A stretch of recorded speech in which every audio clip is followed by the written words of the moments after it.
Hi welcome to our channel. ఈరోజు మనతో పాటు ఉన్నారు జ్యోతిష వాస్తు పండితులు, జ్యోతిష వాస్తు శిక్షణ నిపుణులు, మహాగౌరి అమ్మవారి ఉపాసకులు శ్రీ దింటకుర్తి మురళీకృష్ణ గారు. గురువుగారు నమస్కారం సార్. నమస్తే నాన్న. హరి ఓం శివం. సార్, ఇప్పుడు ఎలక్షన్ అయితే మొదలైంది, 2024 ఏపీ ఎలక్షన్. చూసుకున్నట్టయితే చంద్రబాబు జాతకం ప్రకారం అది ఎలా ఉందంటారు? ఇప్పుడు తాకట్టులో ఉన్న బంగారాన్ని విడిపించి ఆ రోజు ఆన్లైన్ రేటుకే మేము కొంటాం. Sharma gold company. మనం కంప్లీట్గా అనాలిసిస్ చేద్దాము.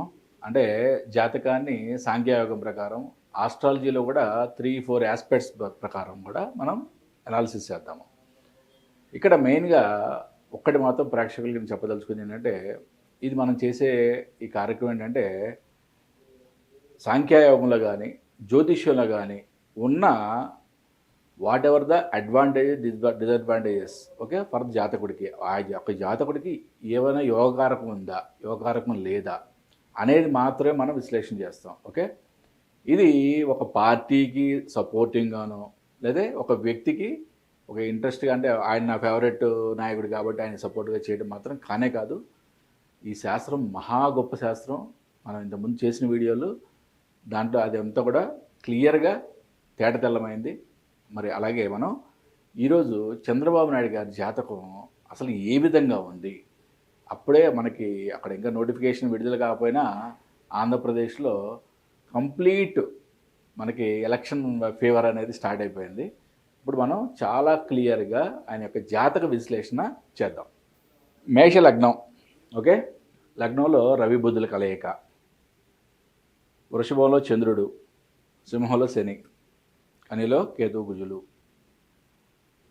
కుంభంలో శుక్రుడు గురువు, మీనంలో రాహువు, కృత్తిక 3వ పాదం. అంటే ఫస్ట్ ఈ స్క్రీన్ షాట్ చూడగానే ఫస్ట్ మనకి ఏ గ్రహాలు ఈయనకి చాలా బలంగా ఉన్నాయి అనేది మనం ఫస్ట్ గ్రహించాలి. రవి ఉచ్చ, చంద్రుడు ఉచ్చ. అంటే రవి చంద్రుడు అంటే మనం వ్యవహారిక, అంటే జ్యోతిష్ శాస్త్రంలో వ్యవహారంగా అది ఏం మాట్లాడతామంటే రాజు రాణి అంటాం. అంటే రాజు రాణి తల్లిదండ్రులు ఈ విధంగా మనం పోలుస్తాం అన్నమాట. ఆ 2 గ్రహాలు కూడా చాలా అద్భుతమైన ఉచ్చ స్థితిలో ఉన్నాయి. ఒకటి రవి బుధుల కలయిక బుధాదిత్య యోగం. ఓకే, శుక్ర గుజుల గురువుల యొక్క కలయిక కూడా చాలా మంచి యోగారకం. బట్ కుజకేతువుల కలయిక భస్మాసుర యోగం అంటాం దీన్ని. అంటే కొన్ని తప్పులకి ఆయనే భస్మం అయిపోతాడని కూడా ఈ యొక్క చార్ట్ విశ్లేషణ ద్వారా మనకి క్లియర్గా తెలుస్తుంది. మనకి ఇక్కడ మనకి ఇది పరాశర అండ్ నాడీ పద్ధతుల ద్వారా విశ్లేషణ అంతవరకు ఉన్నా కానీ గోచార ఫలం చాలా ఇంపార్టెంట్. ఓకే, ఎప్పుడు కూడా మనం చేసిన వీడియో చూడండి. తెలంగాణ ఎలక్షన్లో ఇప్పుడు కేసీఆర్ గారి జాతకం చూస్తే అద్భుతమైన జాతకం, యోగారకం అంటాం. రేవంత్ రెడ్డి గారి జాతకం చూస్తే ఇదేం జాతకం, పెద్ద విశేషం ఏం కాదంట. బట్ గోచార ఫలంలోకి వచ్చేటప్పటికి ఇక్కడ కేసీఆర్ గారికి బలం తగ్గడం, రేవంత్ రెడ్డి గారికి బలం పెరగడం వలన రేవంత్ రెడ్డి గారికి గెలవడం జరిగింది. మనం అది క్లియర్గా ప్రిడిక్ట్ చేయడం కూడా జరిగింది. ఓకే, అలాగే ఇప్పుడు ఇక్కడ చంద్రబాబు నాయుడు గారి గోచార బలం ఏ విధంగా ఉందనేది ఒకసారి మనం చూద్దాం. ఓకే, మేషంలో గురువు ఏప్రిల్ ఎండింగ్ వరకు, ఏప్రిల్ 30వ తారీఖు వరకు కూడా ఇక్కడే ఉంటుంది గురువు. మీనంలో రాహువు, కుంభంలో శని.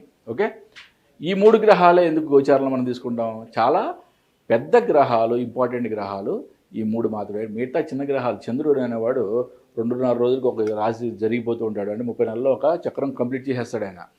సూర్యుడు ఒక నెలకు ఒకసారి ఒక రాశి మారిపోతుంటాడు. కాబట్టి వాటిని ప్రిడిక్షన్లోకి, గోచార ప్రిడిక్షన్లోకి తీసుకో. ఓకే, ఇప్పుడు ఈ 3 గ్రహాల యొక్క ఈ స్థితి వల్ల ఎలా ఉంది ఇప్పుడు మనం క్రితం వీడియోలో చాలా క్లియర్గా చెప్పాం. ఏమని, 31st అంటే 30th అక్టోబర్ నైటు రాహు గురువులు మేషంలో ఉండటం వలన ఆయనకి కారాగారం ఉంది, ప్రాబ్లం ఉంది. ఓకే, ఎప్పుడైతే రాహువు 30 అక్టోబర్ మీనంలోకి జరిగాడో 31 అక్టోబర్ నుంచి 12 నవంబర్ లోపు ఆయన బయటకు వచ్చే ఛాన్సెస్ ఉన్నాయని మనం ప్రిడిక్ట్ చేయడం జరిగింది. ఎవరైనా చూడకపోతే ఆ వీడియో ఒకసారి చూడొచ్చు. నేను లింక్లో డిస్క్రిప్షన్లో లింక్ పెట్టే ఒక వెసులుబాటు కూడా కల్పిస్తా. ఓకే, అంటే గురువు యొక్క బలం ఎప్పుడు పెరిగిందో 30th నాడు రాహువు మేషం నుంచి మీనంలోకి మారిపోవడం, 31st నాడు ఆయన రిలీజ్ అవ్వడం. ఎంత అద్భుతమైన శాస్త్రం చూడండి. దీన్ని శాస్త్రం యొక్క గొప్పతనం తెలుసుకోండి. ఓకే, అంటే దీంట్లో ఉన్న మంచిని గ్రహించండి, ఓకే, చెడు నచ్చలేదు, ఓకే, పక్క పెట్టేసేయండి, అంతేగాని దీని విమర్శలు మాత్రం ఎవరు చేయొద్దు, ఓకే. అద్భుతమైన శాస్త్రాలు ఇవన్నీ కూడా. మరి ఈయన సాంఖ్యయోగంలోకి వచ్చేప్పటికి 2 and 3 కోడ్ చాలా అద్భుతమైన కోడు, ఓకే. ఈ పర్సనల్ ఇయర్ నెంబరు ఆయనకి 2024 5 నెంబర్ వచ్చింది, ఓకే. అండ్ పర్సనల్ మంత్ అంటే మార్చి వచ్చేప్పటికి ఆయనకి 8, ఏప్రిల్ వచ్చి 9, మే 1 వచ్చింది. అంటే ఇక్కడ చంద్రబాబు నాయుడు గారి జాతకము, జగన్ గారి జాతకము, నెక్స్ట్ పవన్ కళ్యాణ్ గారిది, నారా లోకేష్ గారిది, వీరందరూ చూసినప్పుడు ఈ న్యూమరాలజీ బలాలు చాలా పోటాపోటీగా ఉన్నాయి, చాలా అద్భుతంగా ఒకరి పోటాపోటీగా ఉన్నాయి. బట్ ఆస్ట్రాలజీ బలమే కొంతమందికి అటు ఇటుగా ఉంది. అంతా కూడా మీకు చాలా క్లియర్గా నేను విశ్లేషణ చేస్తాను. ఇప్పుడు లోషో గ్రిడ్ బలం కూడా చూద్దాం. లోషో గ్రిడ్ బలంలో కూడా చంద్రబాబు నాయుడు గారికి 492 అనే ఒక మెంటల్ ప్లేన్ అంటాం దీన్ని, ఓకే.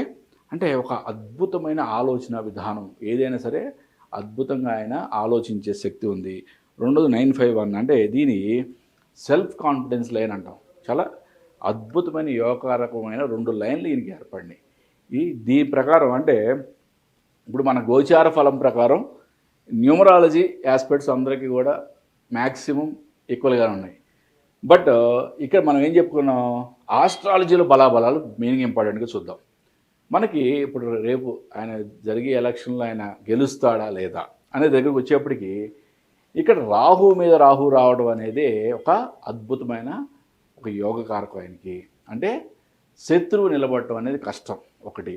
రెండోది రవి బుధుల మీద గురువు యొక్క సంచారం అనేది కూడా చాలా మంచి యోగకారకం, ఓకే. దీనివలన రాహు మీద రాహు రావడం అనేది, గురువు రవి బుధుల మీద రావడం అనేది కూడా చాలా అద్భుతమైన యోగకారకం.